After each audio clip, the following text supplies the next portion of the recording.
Speaker Judy Wampat was critical of the setbacks with the construction of the Guam Museum during her weekly address. The speaker says more thought should have been put into the planning for the museum before construction even began. Here's more. Speaker Judy Wampat says the opening of the Guam Museum, which technically will be called the Guam and Chamorro Educational Facility, has had, quote, numerous delays, mostly due to construction problems. For example, $400,000 worth of modifications in materials and 20 additional piles for the foundation.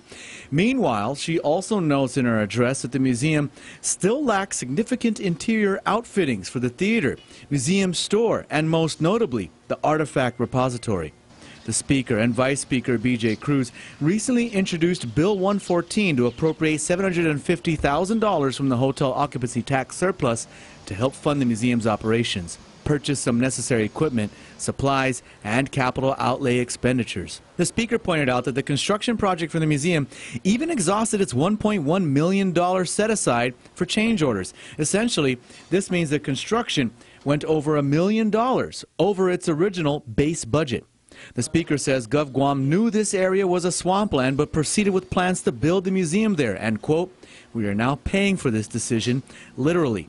Meanwhile, the Speaker says the legislature is racing to find additional funding for the museum in order to have it ready for the Festival of the Pacific Arts, or FestPAC, next summer. Speaker Wampat says the museum is still short $900,000 and has yet to employ staff who are qualified in museum studies. Wampat says if there is a lesson to be learned from the construction of the Guam Museum, it's that, quote, we should have been more knowledgeable throughout its conception and its construction, end quote. The Speaker says she still envisions a museum that will be able to house Guam's antiquities that are currently being stored in other museums abroad, educate the public,